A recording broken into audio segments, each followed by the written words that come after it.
You knew. Her voice didn't shake. That was the part that destroyed me, not the tears, not the screaming I had rehearsed for in my head 1,000 times in the shower at 3 a.m.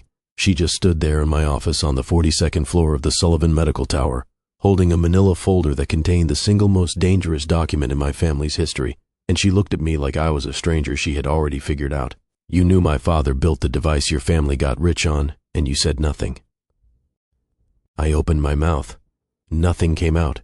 6 years of guilt, 6 years of suffocating under a secret that was never mine to keep, and the woman I was desperately in love with was holding the evidence in her hands like it weighed absolutely nothing.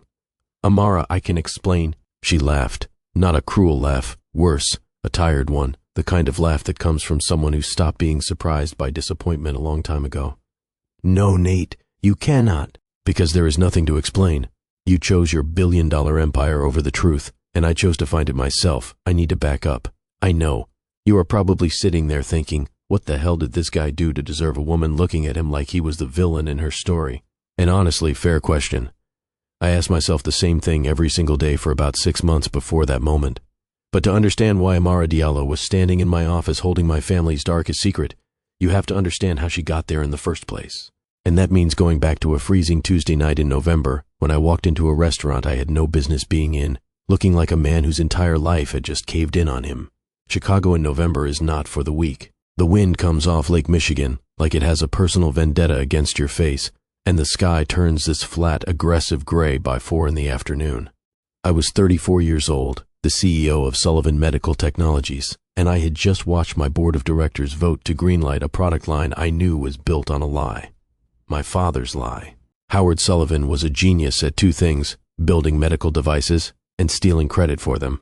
I found out which one was real about a week after his funeral, when I opened his private safe and found the original patent documents for the neurostimulation device that had made our family worth over $1 billion. The documents had another man's name on them, Kwame Diallo, a Ghanaian-born electrical engineer who had pitched my father a partnership in 1997. My father took the schematics, locked Kwame out of the deal, filed the patent under the Sullivan name, and built an empire on a dead man's genius. Kwame died broke 2 years later. Car accident. And I had been sitting on those documents for 6 years, telling myself I would do something about it eventually, while the stock price climbed and the Forbes profiles kept coming, and my mother kept planning my wedding to women I did not love. So yeah, I was not in a great headspace that Tuesday night. I had just walked out of a board meeting where Kyle Brennan, my business partner and supposedly my closest friend, had essentially told me that my moral concerns about the company's legacy were cute but irrelevant to shareholders. Kyle had that particular talent of making you feel insane for having a conscience. He was the kind of guy who wore quarter-zip sweaters to billion-dollar negotiations and somehow made it look like a power move. We had been friends since college. I trusted him with the company. I did not trust him with the truth about my father. Nobody knew about the Diallo documents. Nobody. I ended up at this restaurant on the near north side called Luca's, not the kind of place I usually went. My usual spots were the private dining rooms at Alinea or the members-only steakhouse on Michigan Avenue where the waitstaff knew your wine order before you sat down. Luca's was smaller, warmer, the kind of Italian place with checkered tablecloths and a guy named Tony who yelled at the kitchen in a dialect I was pretty sure was not actually Italian. I went there because I did not want to be recognized. I wanted to sit in a corner, eat something with too much garlic, and pretend for 45 minutes that I was not the heir to a fortune built on theft. Every server in the place avoided my table. I did not blame them. I was sitting there in a $3,000 Brioni suit with my tie loosened and my phone buzzing with 17 missed calls from my mother, and I probably looked like a guy about to either cry or fire someone. Neither option is great for tips. Then she walked over. Amara. She was carrying a water pitcher and a breadbasket, and she had this look on her face that I can only describe as completely unbothered. She set the water down, set the bread down, and then she looked at my tie, which I had pulled about halfway off in the cab ride over, and she said, "You are moving that knot about 2 inches to the left, then back to the right, then left again. Is there a perfect tie alignment I am unaware of, or are you just having a really bad day?" I stared at her. Nobody talked to me like that. In my world, people spoke to me in carefully curated sentences designed to either impress me or extract something from me. This woman was doing neither. She was genuinely curious about my tie situation, which was, in hindsight, the most honest interaction I had had in years. "Bad day," I said. She nodded like that settled it. I will bring you coffee. You look like you need caffeine more than you need whatever wine pairing is on the menu." And she walked away. Who is she? That was my first thought. Not the kind of thought a billionaire is supposed to have about a waitress. I was supposed to be above all that. I had spent the last 5 years rejecting every woman my mother, Donna, had thrown at me. Jess Pruitt, the PR executive with the perfect blowout and the calculated laugh. Lauren Webb, the pharmaceutical heiress whose family owned half of New Jersey. I had turned them all down, and the press had a field day with it. The Chicago Tribune ran a piece calling me the Ice King of the Midwest. My mother called me ungrateful. Kyle called me an idiot. The truth was simpler and sadder than any of them knew. I could not let anyone close enough to discover what I was hiding. Intimacy requires honesty, and honesty would have destroyed everything. But Amara did not know who I was. That was the miracle of that first night. She saw a guy in a nice suit having a terrible evening, and she treated me like a human being instead of a bank account. When she brought the coffee, she did not linger. She did not ask what I did for a living. She just set the cup down and said, "It is a dark roast, no sugar, because you look like a black coffee guy, and if I am wrong, the sugar packets are right there." She was right. Of course she was right. I came back the next night, and the night after that. By Thursday, she was saving me the corner booth without asking. By Saturday, she was telling me about her graduate program in biomedical engineering at Northwestern, and I was sitting there with my pasta going cold because I could not stop listening to her talk about neural interface design, with this fire in her eyes that made the rest of the restaurant disappear. I did not tell her my last name for 2 weeks. I know that sounds ridiculous. I am Nate Sullivan. My face has been on the cover of Business Week. But Lucas was not the kind of place where people read Business Week, and Amara was not the kind of person who cared about Forbes lists. She cared about her 6-year-old son, Eli, who she was raising mostly on her own, while finishing her master's degree on a scholarship that barely covered tuition. She cared about her mother, Grace, who worked 2 jobs in Evanston and still managed to call Amara every single night just to hear her voice. She cared about finishing the thesis she had been working on for 2 years, which was, and I did not know this at the time, a redesigned version of the exact neurostimulation technology my father had stolen from her father. The universe has a sick sense of humor. I am convinced of that now. The first time I met Eli, I knew I was in trouble. Amara had to bring him to the restaurant one evening because her babysitter canceled, and he sat at the table with a coloring book and a juice box and looked up at me with these enormous, suspicious eyes that were exactly the same shade of brown as his mother's. "Are you the guy who keeps taking the corner booth?" he asked. "I am," I said. "Mama says you order the same thing every time. Is that true?" "It is true." "That is boring," he said, and went back to coloring. Amara looked mortified. I laughed harder than I had laughed in months. This kid is going to ruin me, I thought. He is 6 years old and he already has better instincts than my entire board of directors. Eli became my favorite part of those evenings. He was the kind of kid who asked questions that adults were too polite to ask. "Why is your watch so big? Do you have a real office or just a laptop? Are you rich or just pretending?" That last one made Amara choke on her water, but I appreciated the directness. I told him I had an office and a watch that was, admittedly, too big for my wrist, and that I was somewhere in between rich and pretending. He considered this for a moment, and then said, "Mama says pretending is worse than being broke because at least broke people are honest." I looked at Amara. She shrugged. "He repeats everything I say. I cannot control it." She has no idea how right she is, I thought. And if she ever finds out what I am pretending about, she will never look at me the way she is looking at me right now. By December, I was falling in love with her. I know how that sounds coming from a guy who has a net worth most people cannot pronounce. You are probably thinking I am one of those billionaires who collects women like luxury cars. I get it. The tabloids painted that picture for years. But Amara was different. She was not impressed by the penthouse on Lakeshore Drive. When I finally told her who I was about 3 weeks in, she went quiet for a long time and then said, "So you are the Sullivan from Sullivan Medical, the neurostimulation company?" I said yes, bracing myself for the shift, the moment her eyes would change the way everyone else's did when they realized what I was worth. Instead, she said, "Your company's patent filings are sloppy. The electrode array design in your 2019 model has a redundancy issue I have been writing about in my thesis."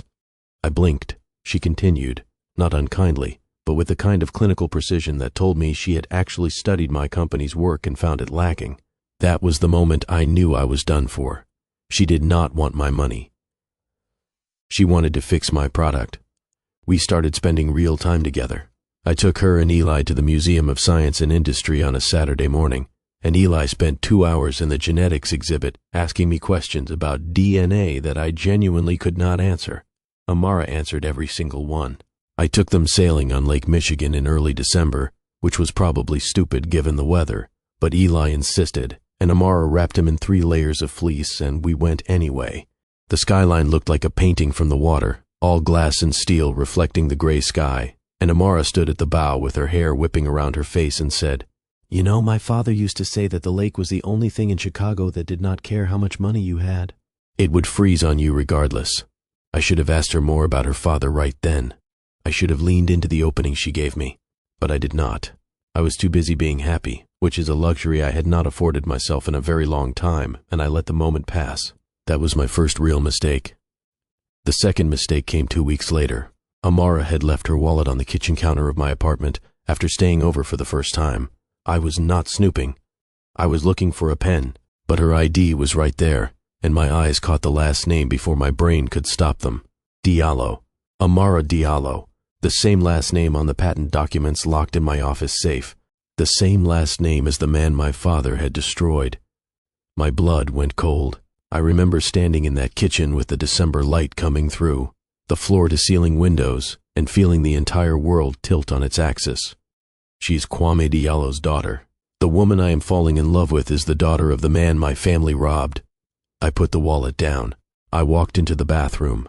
I locked the door, and I sat on the edge of the bathtub for 45 minutes, trying to figure out how to breathe. I did what any coward with $1 billion and a guilt complex would do. I ran. I stopped calling. I canceled our plans for the weekend. I told my assistant to block her number on my work phone, which was a pathetic move that I am not proud of. I told myself I was protecting her, that the truth would hurt her more than the silence, that I needed time to figure out how to tell her without destroying everything we had built. All of it was a lie. I was protecting myself. I was terrified that if she knew the truth, she would look at me the way she eventually did in that office, and I was not ready for it yet. 3 weeks of silence, 3 weeks of Amara calling and texting, and eventually stopping 3 weeks of Eli asking his mother why the corner booth guy did not come around anymore, which Amara told me about later, and which made me feel like the worst human being on the planet. "He asked about you 3 times yesterday," she would tell me when we finally spoke again. "I had to tell him you were busy. Do you know what it is like to lie to a 6-year-old who trusts you? Because I do now. Thank you for that." The silence broke because of my mother. Donna Sullivan was not a woman who accepted defeat gracefully. She had spent years trying to marry me off to what she called a suitable woman, which was her. Code for someone white, wealthy, and willing to attend charity galas without complaining. When she found out about Amara through the tabloids, because Jess Pruitt, my ex-fiancée, had leaked a photo of us at Lucas to the press, Donna went nuclear. The headline in the Chicago Sun-Times read, "Billionaire bachelor trading his own kind for the help," which was disgusting and racist and exactly the kind of thing Jess would orchestrate out of spite. Jess had been furious when I ended our engagement 2 years ago, and she had been waiting for an opportunity to make me pay. She found it. But Donna's move was worse. She invited Amara to the Sullivan Foundation's annual holiday gala at the Drake Hotel. On the surface, it looked like an olive branch. Donna even called Amara personally and told her how wonderful it would be to finally meet the woman who had made her son so happy. Amara, who had a good heart and believed in giving people the benefit of the doubt, said yes. I did not know about the invitation until the night of the gala. I was at the office, drowning in quarterly reports and trying not to think about the fact that Amara had not spoken to me in 3 weeks, when Kyle walked in with a glass of scotch and a smile that should have been my first warning. "Your mother is about to do something spectacularly stupid," he said. I asked him what he meant. He said, "She invited your waitress girlfriend to the gala, and she is planning to introduce her to the board as the catering staff." I left the office so fast I forgot my coat. The drive to the Drake Hotel took 12 minutes. It felt like 12 years. When I walked into the ballroom, the gala was in full swing. 300 of Chicago's wealthiest donors, executives and socialites, all dressed in gowns and tuxedos that cost more than most people's cars. The chandeliers were doing that thing where they make everything look golden and expensive, and the string quartet was playing something Vivaldi adjacent in the corner. I scanned the room and found Amara near the entrance, wearing a deep green dress that she later told me she had bought at a thrift store and altered herself. She looked stunning. She also looked confused because Donna had just intercepted her near the bar and was loudly telling a group of investors that Amara was one of the catering staff and asking her to clear a table near the stage. The ballroom went quiet, not the polite kind of quiet, the kind of quiet where 300 people are holding their breath and waiting for the explosion. I started moving toward them, but I was too far away. Donna was already mid-sentence, gesturing at the dirty plates on table 14 and saying, "Sweetheart, if you could just grab those, the real guests will be seated shortly." "Oh, Mother, you have no idea what you just did." Amara did not flinch. She did not cry. She did not storm out. She set down her clutch, walked to the microphone at the center of the stage, and tapped it twice. The feedback squeal made half the room wince. Then she said, "Good evening. My name is Amara Diallo. I am not catering staff. I am a biomedical engineer and a graduate researcher at Northwestern University, where I am completing my master's thesis on next-generation neurostimulation technology. The same technology, interestingly, that this foundation claims to champion." She paused. The room was so quiet you could hear the ice melting in the scotch glasses. "I want to talk for a moment about who really deserves credit in the tech industry, because the history of innovation in this country is full of brilliant minds whose work was taken, repackaged, and sold under someone else's name. And the people who did the taking are usually the ones standing in rooms like this, accepting awards for genius they did not earn." She did not say my father's name. She did not say the Sullivan name. She did not have to. The look she gave the room was surgical. Then she stepped away from the microphone, picked up her clutch, and walked out of the ballroom to a standing ovation that started from the back of the room and swept forward like a wave. Donna was left standing at the podium with her mouth open and 300 of her closest friends pretending they had not just witnessed her complete humiliation. I caught Amara in the lobby. She was putting on her coat, and her hands were shaking, which was the only sign that any of it had cost her anything. I said her name, and she looked at me with an expression I will never forget. Not anger, not sadness, disappointment. The kind that settles into your bones and does not leave. "Your mother just tried to humiliate me in front of 300 people, she said, "and you were not there to stop it. I know you were not there because you have been avoiding me for 3 weeks, and I know you have been avoiding me because something happened the night you saw my ID. So I am going to ask you one question, Nate, and I need you to be honest with me for the first time since we met. What is my last name to you?" I could not answer. I physically could not get the words out of my throat. The secret was right there, sitting on my tongue like a stone, and I swallowed it again. I told her I needed more time. She looked at me for a long moment, then she said, "Time is a luxury, Nate, and you have been spending yours very poorly." She got into a cab and left me standing in the lobby of the Drake Hotel in a tuxedo that cost more than her tuition, feeling like the poorest man in Chicago. The next 2 weeks were the worst of my life. Kyle, sensing weakness the way sharks sense blood, started making moves behind my back. He had always been ambitious, but the gala incident gave him an opening. He knew something was wrong between me and Amara, and he knew I was distracted. What I did not know at the time was that Kyle had found the original patent documents. I had been careless. I had left the safe unlocked one night after a particularly bad bout of insomnia, and Kyle, who had a key to my office because he was my business partner and I was an idiot, had gone through every file. He found the Kwame Diallo documents. He found the original schematics. He found the correspondence between my father and Kwame that proved beyond any doubt that the Sullivan medical fortune was built on stolen intellectual property. Kyle did not come to me with it. He did not say, "Hey buddy, I found something you should know about." Instead, he started building a case. He contacted a corporate attorney. He began quietly acquiring shares through shell companies. He was positioning himself to take control of Sullivan Medical the moment the truth came out. And the stock price collapsed. He was not my friend. He had never been my friend. He was a man who had been waiting for me to fall, and I had just handed him the knife.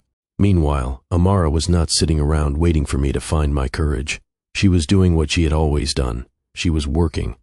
Her thesis defense was scheduled for late January, and her research on the neurostimulation redesign was getting attention from investors outside of Chicago. She had also started digging into her father's history, quietly and methodically, the way an engineer approaches a problem.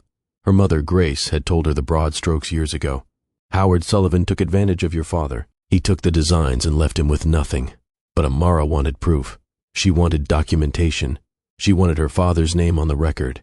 And she was building her case through public patent filings, university archives, and FOIA requests that she filed herself from her kitchen table while Eli did his homework at the other end. I found out about all of this later. At the time, I was too busy drowning in my own cowardice to notice that the woman I loved was 3 steps ahead of me. The breaking point came on a Thursday in mid-January. I was in my office, staring at the Chicago skyline through the floor-to-ceiling windows and trying to convince myself to pick up the phone and call Amara, when Kyle walked in without knocking. He had a folder in his hand and a smile on his face that made my stomach drop. "We need to talk about your girlfriend," he said. I told him to leave. He did not. He sat down across from my desk and opened the folder.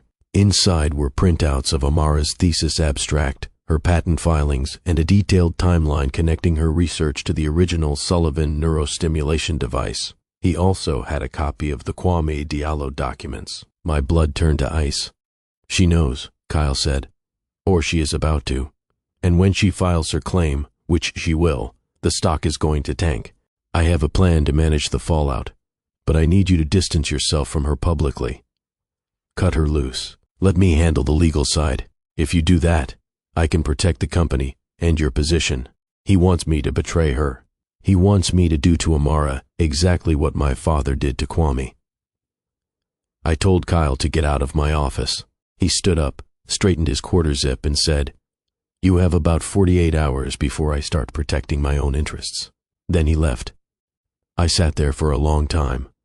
The sun was setting over the lake, painting the sky in shades of orange and purple that looked almost violent against the glass towers of the city. I thought about my father. I thought about Kwame Diallo, a man I had never met but whose ghost had been haunting my life for 6 years. I thought about Eli, who had told me that pretending was worse than being broke because at least broke people were honest.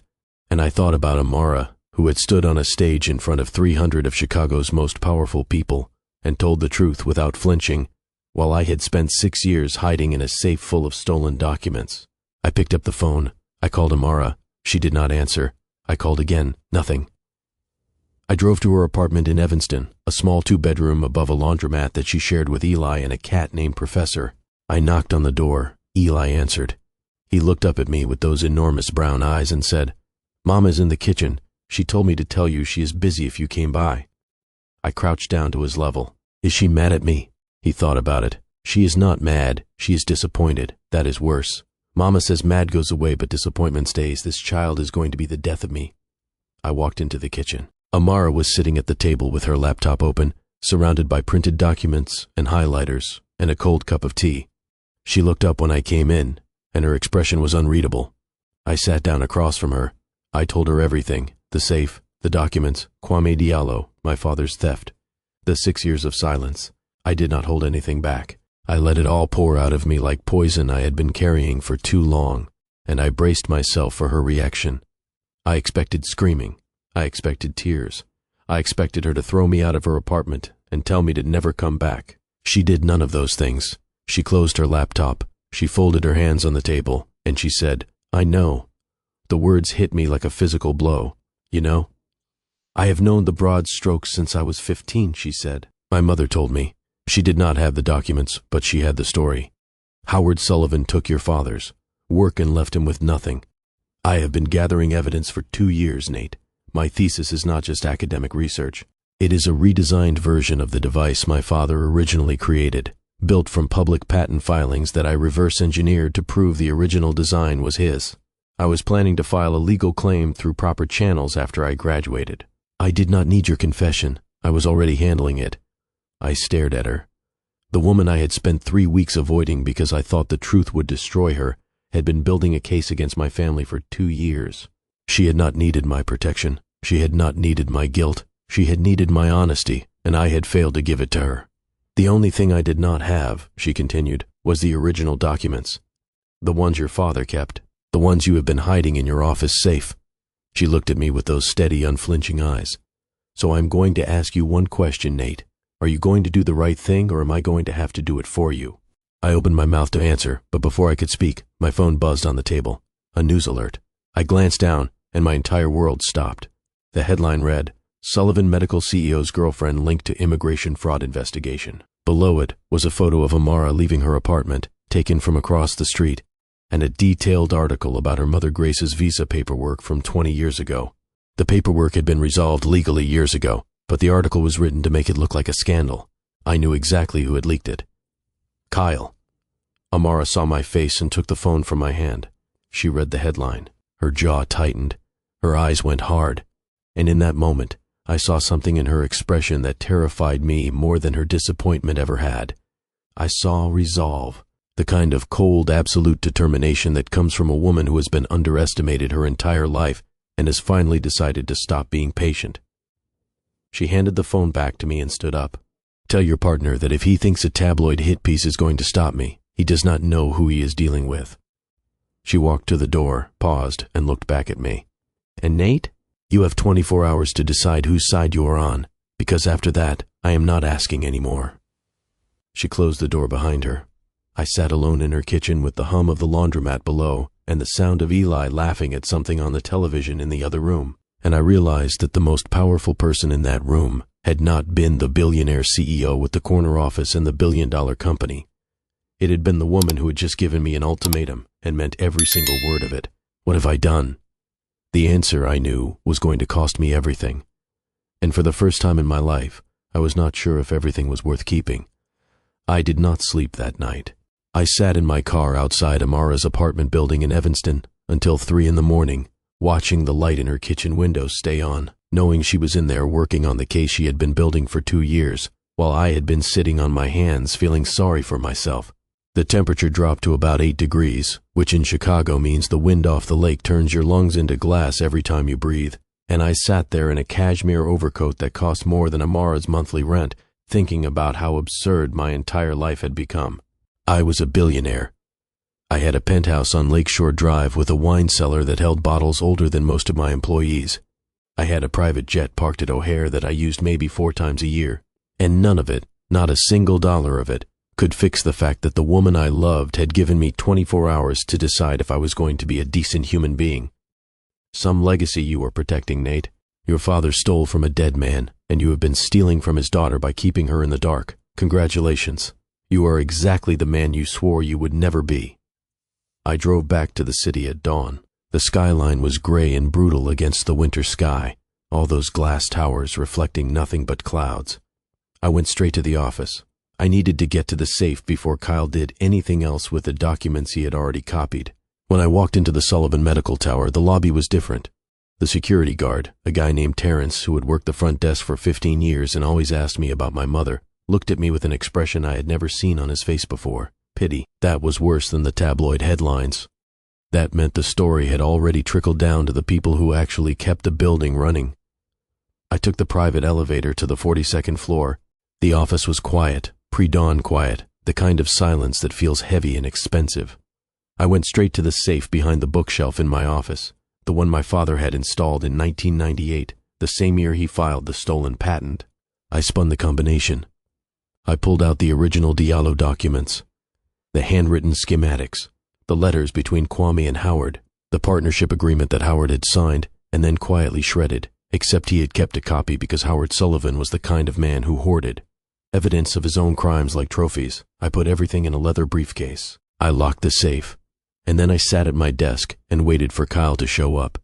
He arrived at 7:45, which was early for him. Kyle was a 9 o'clock guy. He liked to make an entrance after the morning emails had already circulated, so he could respond to crises he had usually created. But today he was early, which meant he was nervous. He walked in with his usual quarter zip and a coffee from the overpriced place on the ground floor, and he stopped when he saw the briefcase on my desk. "You are making a mistake," he said. I told him to sit down. He did not. He told me the board was meeting at noon and that he had already spoken to 6 of the 12 members. He told me they were concerned about the negative press, the stock dip from the tabloid story, and what he called my increasingly erratic personal decisions. He used the word erratic. I wanted to throw my desk lamp at his head. "You leaked that story about Amara's mother," I said. It was not a question. Kyle took a sip of his coffee. I protected the company's interests. "There is a difference." "There is no difference, Kyle. You targeted a woman's immigration history to tank her credibility because she is about to expose the fact that this entire company is built on a stolen patent. You are not protecting anything. You are covering your own tracks because you have been buying shares through shell companies for the last 3 weeks, and you need the stock to stay low long enough for you to take control. His face changed. It was subtle, but I had known Kyle for 15 years, and I recognized the micro-expression of a man who realizes he has been outplayed. He recovered quickly. He always did. You have no proof of that, he said. I did not yet, but I knew Amara would.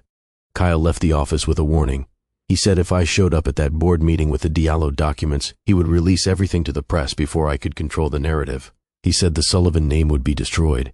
He said my mother would lose her foundation, her social standing, her entire world. He said it calmly, the way you would read a weather report, and that was the moment I realized that Kyle Brennan had never been my friend. He had been my competitor the entire time, waiting for the exact moment when my guilt would make me weak enough to destroy myself. He is right about one thing. If I do this, the Sullivan name is finished. The fortune, the legacy, the penthouse, the jet, the board seats, the Forbes profiles, all of it goes up in smoke. And my mother will never forgive me. I thought about Donna. I thought about the gala, the way she had tried to humiliate Amara in front of 300 people, the casual cruelty of asking a woman to clear plates at her own party. I thought about how Donna had spent my entire life treating love as a transaction, marriage as a merger, and people as assets to be acquired or discarded. I thought about how she had looked at Amara and seen a waitress instead of a human being, and I realized that the Sullivan name was already destroyed. It had been destroyed in 1997 when Howard Sullivan took Kwame Diallo's schematics and built $1 billion lie on top of them. I had just been living in the ruins and pretending the walls were still standing. I called Amara at 9 in the morning. She answered on the first ring, which surprised me. I expected her to let it go to voicemail. Her voice was calm, professional, almost clinical. She sounded like a lawyer, not a woman whose private life had been splashed across every gossip site in the Midwest. I have the documents, I said. All of them. The originals. A pause. Then, good. Can you be at the Northwestern Law Clinic on Chicago Avenue by 11? My attorney is meeting us there. Your attorney? I hired one last night. Her name is Priya Kapoor. She specializes in intellectual property theft and corporate fraud. She is very good, and she is very expensive, and I am going to need you to reimburse her because this is technically your family's mess. There was a trace of humor in her voice, dry and sharp, and it made my chest ache because it meant she had not completely given up on me yet. I told her I would be there. Before I hung up, I asked about Eli. Another pause, longer this time. He asked about you again this morning, she said. He wanted to know if the corner booth guy was coming back. I told him I did not know.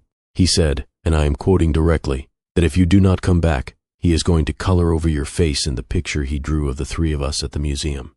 So you might want to consider the artistic consequences of your decisions. I almost laughed.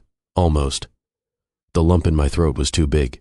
I drove to the law clinic on Chicago Avenue, which was a modest brick building sandwiched between a Thai restaurant and a dry cleaner. Not exactly the kind of place a billionaire CEO would normally be seen, but then again, I was rapidly becoming a billionaire CEO without $1 billion, so the neighborhood felt appropriate. Amara was already there when I walked in, sitting across from a woman in her early 40s with sharp eyes and a blazer that looked like it had seen a lot of courtrooms. Priya Kapoor. She shook my hand with a grip that told me she was not impressed by my net worth and was already calculating how much she could extract from my family's estate on Amara's behalf. I liked her immediately. The meeting lasted 2 hours. I laid out everything. The safe, the documents, Howard's theft, Kyle's knowledge of the documents and his stock manipulation scheme. Priya took meticulous notes and asked questions that made me sweat through my dress shirt. Amara sat quietly through most of it, her hands folded, her expression unreadable. When I finished, Priya looked at Amara and said, "You have a very strong case.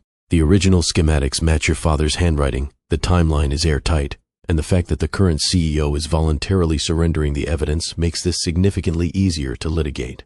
She paused. "However, if we go public, the Sullivan medical stock will crater. The company could lose 40 to 60% of its valuation within a week. Nate, you understand that you are essentially handing me the weapon that will dismantle your own empire." "I understand," I said. Amara looked at me, really looked at me for the first time in weeks, and she said, "Why?" "Because your father deserved better," I said.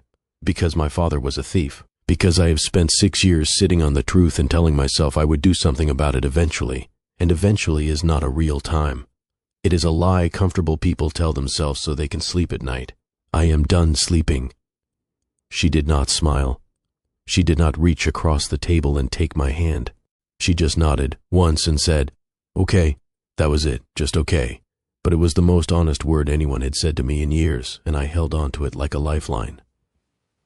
The next 48 hours were a blur of legal preparation, sleepless nights, and escalating chaos. Kyle, realizing I was not going to quietly distance myself from Amara, went full scorched earth. He called an emergency board meeting for Friday morning. He leaked a second round of stories to the press, this time targeting Amara's academic credentials, implying that her thesis was plagiarized and that her admission to Northwestern had been based on diversity quotas rather than merit. The stories were vicious, racist, and completely fabricated, and they spread across social media like wildfire. I watched the comments pile up on my phone, thousands of strangers weighing in on a woman they had never met, calling her a gold digger, a fraud, a charity case. Every single comment made me want to burn my office to the ground. These people do not know her. They do not know that she raised a child alone while getting a master's degree in one of the most competitive engineering programs in the country. They do not know that she reverse engineered a billion-dollar patent from public filings because no one would give her access to the original documents her father created. They do not know anything, and they are destroying her anyway, because it is easy, and because she is not one of them. Amara's response to the media storm was the thing that made me fall in love with her all over again. She did not hide. She did not issue a carefully worded statement through a PR firm. She held a press conference on the steps of the Northwestern Engineering Building on Thursday afternoon, in the middle of a snowstorm, with Eli standing next to her, holding her hand. She wore a simple black coat and no makeup, and she looked directly into the cameras and said, "My name is Amara Diallo. My father's name was Kwame Diallo. He was an electrical engineer who invented the neurostimulation technology that Sullivan Medical Technologies has been profiting from for 25 years. He was never credited. He was never compensated. He died without his name on a single patent. I am not a gold digger. I am not a fraud. I am his daughter, and I am going to make sure the world knows what was taken from him. If you want to call me names on the internet, go ahead. I have heard worse from people with better educations and smaller bank accounts." The clip went viral within an hour. By Thursday night, it had 12 million views. The comments shifted. People started digging into the Sullivan medical patent history. Journalists started calling. The narrative was changing, and Kyle was losing control of the story he had tried to weaponize. She did in 30 seconds on a snowy sidewalk what my entire PR department could not have done in a month. She told the truth. That is all it took. Friday morning arrived with a temperature of 2 degrees and a sky that looked like a bruise. The board meeting was scheduled for 10 o'clock in the main conference room on the 42nd floor. I arrived at 8. I had the briefcase with the original Diallo documents, a flash drive containing digital copies of everything, and a letter of resignation that I had written at 4 in the morning while sitting on the floor of my penthouse with a glass of bourbon and a view of the frozen lake. I was not planning to resign. The letter was a contingency. If the board voted to side with Kyle, I would walk away and let Amara and Priya handle the legal battle from the outside. If the board sided with me, I would stay and dismantle the lie from the inside. Either way, the truth was coming out. The only question was whether I would be standing in the room when it happened. Kyle arrived at 9:30 with 3 board members in tow. Tom Whitfield, the CFO, who had always been more loyal to the stock price than to any human being. Linda Park, the head of compliance, who I had once respected but who had recently started avoiding my calls. And Greg Olson, the oldest board member, a man who had known my father and who I suspected knew more about the original patent theft than he had ever admitted. They sat on one side of the long mahogany table. I sat on the other. The room smelled like leather and expensive coffee and the particular kind of tension that precedes a corporate execution. Kyle opened the meeting by presenting a slide deck, because of course he had a slide deck. The man could not destroy your career without proper visual aids. The slides outlined what he called the Sullivan medical reputation crisis, complete with graphs showing the stock dip, screenshots of the tabloid headlines, and a timeline of my relationship with Amara that was so invasive I felt physically ill looking at it. He had photos of us at the restaurant, at the museum, at the marina. He had screenshots of my phone records. He had somehow obtained the security footage from the Drake Hotel Gala showing Amara at the microphone. He presented all of it with the calm detachment of a surgeon removing an organ, and when he finished, he looked at me and said, "Nate, you have compromised this company's integrity, its stock value, and its public image through a personal relationship with a woman who has a direct financial interest in dismantling our core patent portfolio. I am formally requesting that the board vote to remove you as CEO and appoint an interim leadership team while we manage the legal fallout." The room went silent. Tom Whitfield stared at his hands. Linda Park looked at the ceiling. Greg Olson looked at me with an expression I could not read.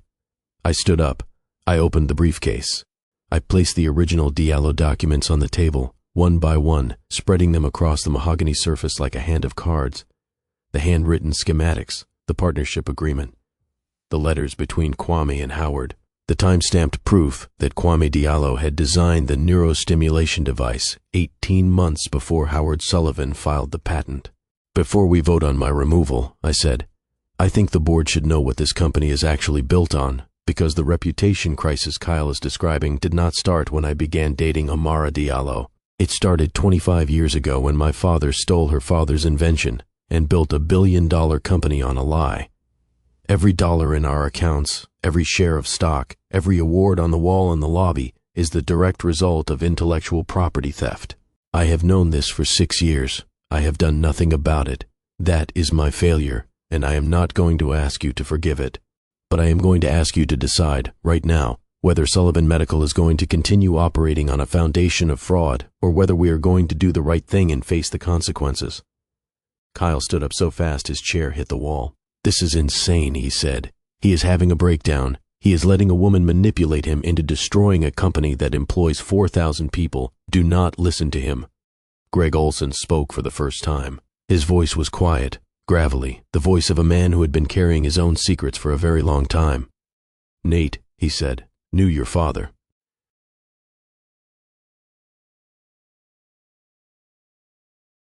"With those schematics. I watched Howard take them. I watched him lock Kwame out. I have carried that for 25 years, and I am not proud of it." He looked at Kyle. "The boy is right, Kyle. The company was built on a theft, and if we vote to bury this again, we are no better than Howard was." Kyle's face went white. He looked at Tom, then at Linda, searching for allies. Tom stared at the documents on the table and said nothing. Linda closed her eyes and shook her head slowly. The vote was 7-5. The board declined to remove me as CEO. Kyle lost. He knew at the moment Greg spoke, and the look on his face was the most satisfying thing I had seen in months, but he was not done, not even close. As the board members filed out, Kyle leaned across the table and said, "You think you have won? You have not won anything. I have been buying shares for 3 weeks. I control enough voting stock to call a shareholder meeting, and when I do, I will present this entire circus to the people who actually own this company. You will be out by March, and I will be sitting in your chair, and Amara Diallo will get nothing but a lawsuit she cannot afford to finish." He walked out. I stood alone in the conference room with the Diallo documents spread across the table and the winter sun cutting through the glass behind me, and I realized that the real fight was just beginning. I called Amara from the parking garage. She picked up immediately. "Kyle is going to call a shareholder meeting," I said. "He has been accumulating shares through shell companies. He thinks he can take control of the company and bury the Diallo claim." "I know," she said. "Priya already found the shell companies. We filed a motion this morning to freeze his stock acquisitions pending an SEC investigation. He is not going to get the shareholder vote he wants because by the time the meeting happens, his shares will be under federal review." I stopped walking. "You filed an SEC motion?" "This morning at 7. While you were having your board meeting, I was on the phone with a federal investigator who has been very interested in Kyle Brennan's trading activity for the last 40 to 8 hours. She paused. "I told you I was 3 steps ahead, Nate. I meant it. She is terrifying. She is the most terrifying, brilliant, unstoppable woman I have ever met, and I am so deeply in love with her that it physically hurts." The shareholder meeting happened 2 weeks later, on a Friday in early February. By then, the story had gone national. CNN, the New York Times, the Wall Street Journal, everyone was covering the Sullivan medical scandal. The stock had dropped 30%. My mother had stopped speaking to me. Jess Pruitt had given an interview to a podcast where she called me a self-destructive narcissist who was letting a waitress tear apart a great American company, which was both racist and ironic given that Jess had once tried to get me to invest in her friend's failing juice bar. The world was watching, and the pressure was enormous. The meeting was held in the main auditorium of the Sullivan Medical Tower, a space that could hold 500 people and was packed to capacity. Shareholders, journalists, employees, legal teams, everyone was there. Amara sat in the front row with Priya and Grace, her mother, a quiet woman with silver-streaked hair and the same steady eyes as her daughter. Eli was with a babysitter at home, which was probably for the best because he would have asked someone a devastating question at the worst possible moment, and I was not sure my heart could handle it. Kyle opened the meeting with a prepared statement. He was polished, confident, the picture of corporate stability.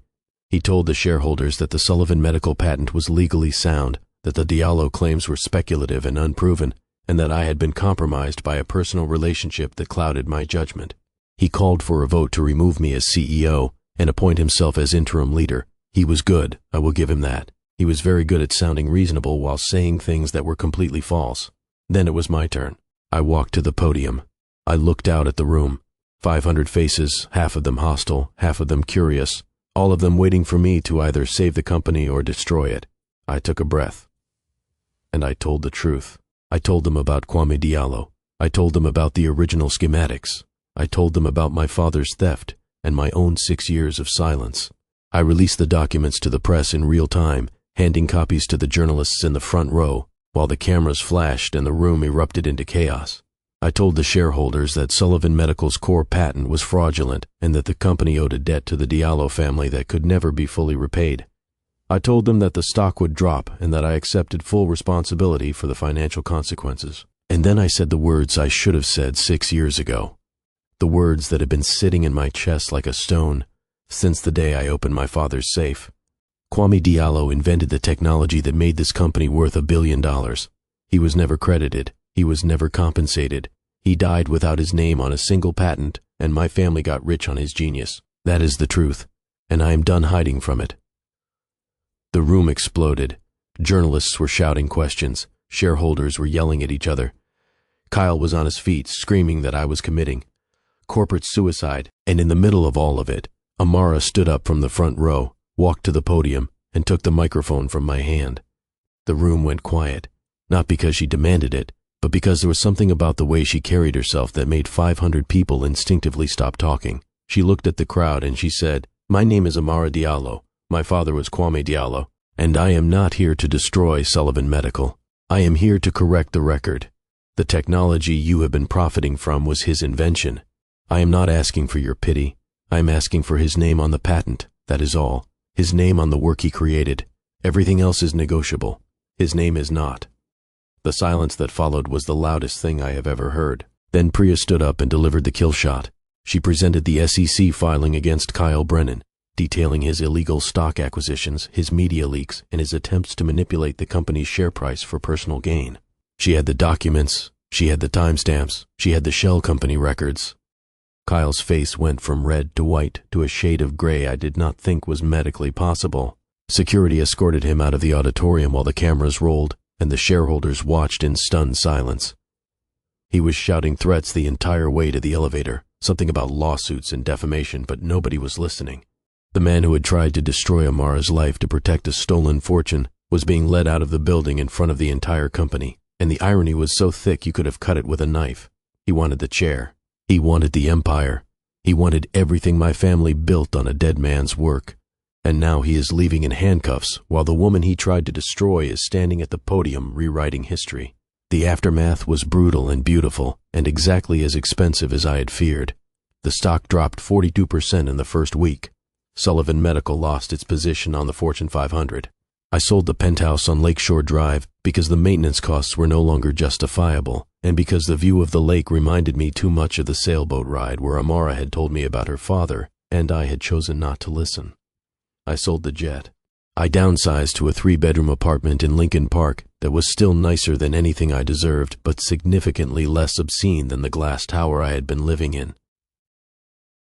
A letter, handwritten on her personal stationery, telling me that I had disgraced the Sullivan name and that she would not be attending any family functions where Amara was present.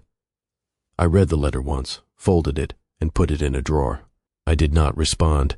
Some bridges need to burn. But here is the thing about losing everything that was built on a lie. You start to find out what is actually real. Amara did not move into my new apartment. She did not want to. She told me, with the same calm precision she applied to everything, that she was not interested in being the woman who moved into the billionaire's slightly smaller apartment after the scandal. She had her own place. She had her own life. She had Eli, who was now 7 and had recently decided that he wanted to be a marine biologist, which meant our Saturday mornings were now spent at the Shed Aquarium instead of the Museum of Science and Industry. She had her thesis, which she defended successfully in March and which received a standing ovation from the Northwestern Engineering faculty. She had her future, and it did not include living in my shadow. What it did include was Diallo Neurotech. Amara launched the company in April, using the reclaimed patent rights and her own superior redesign of the neurostimulation device.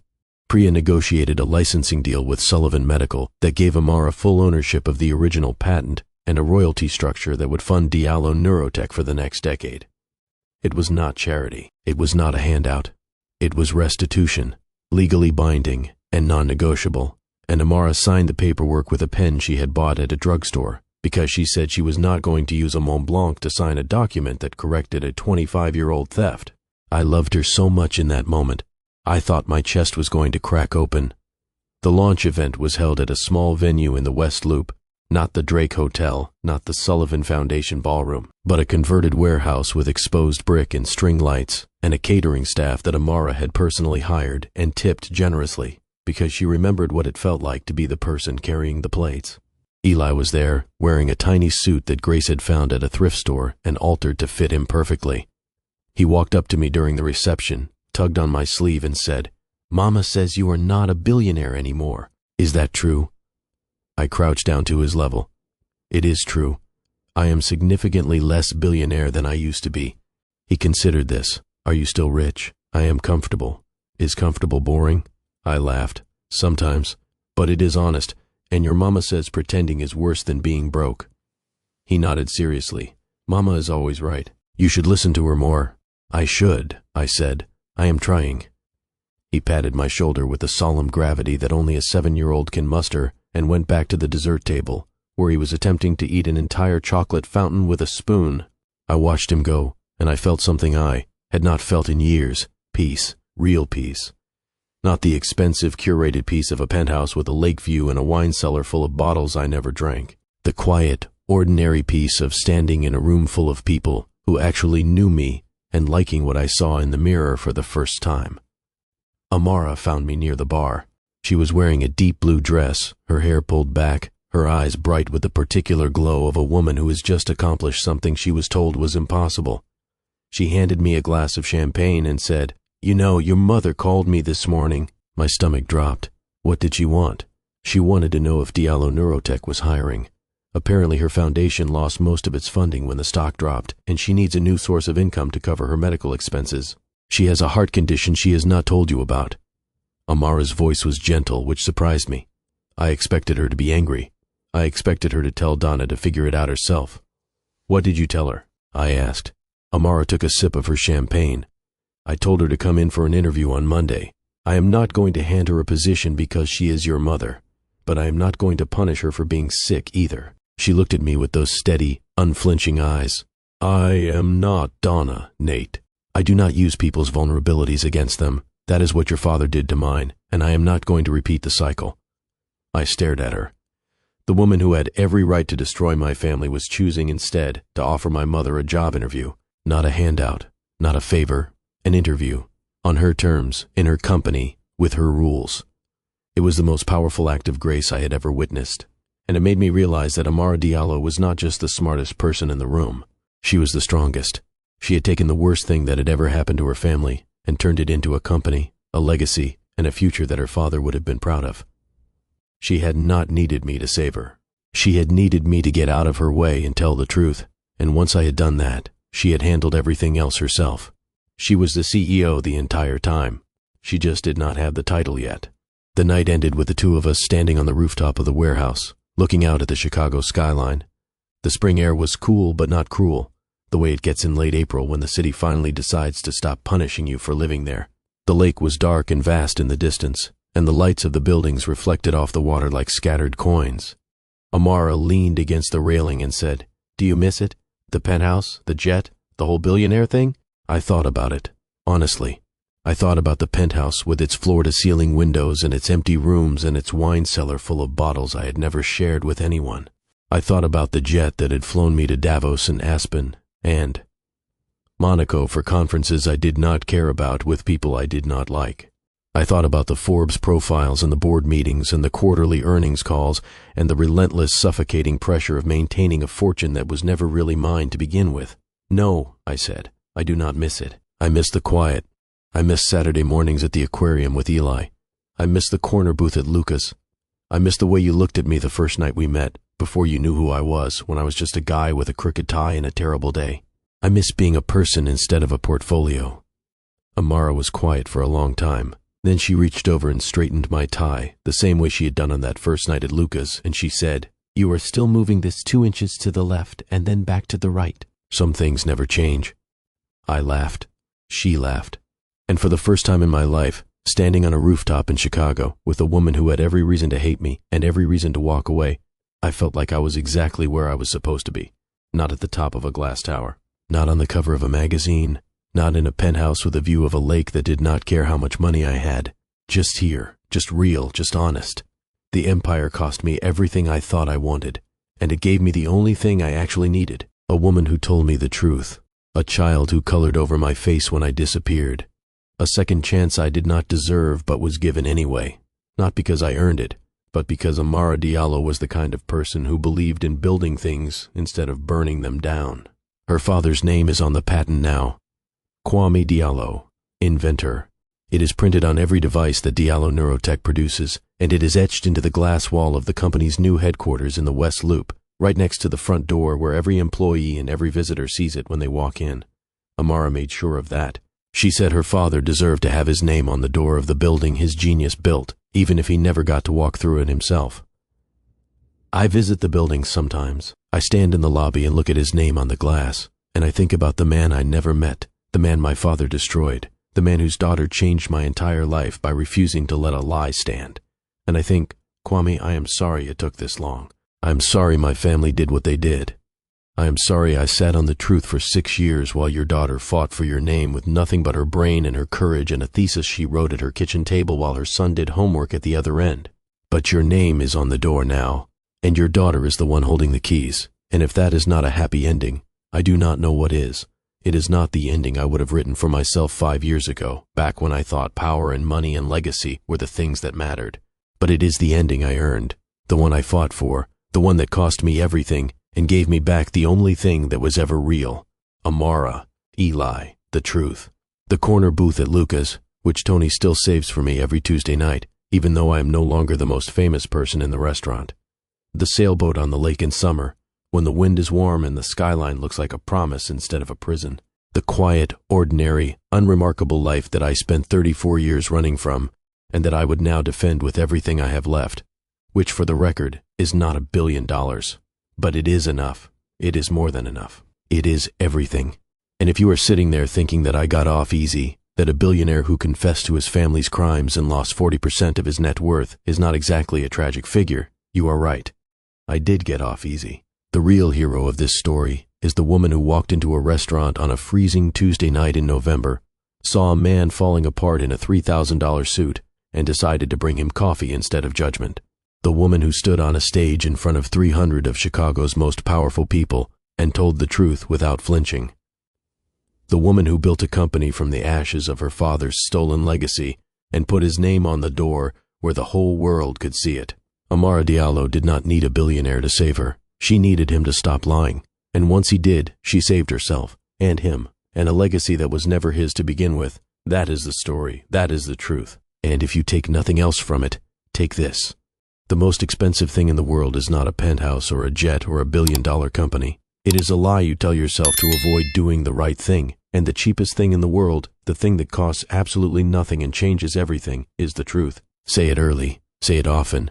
Say it before a woman with steady eyes and a manila folder walks into your office and says the words you have been dreading for 6 years. You knew, because she already did, and she was waiting for you to catch up.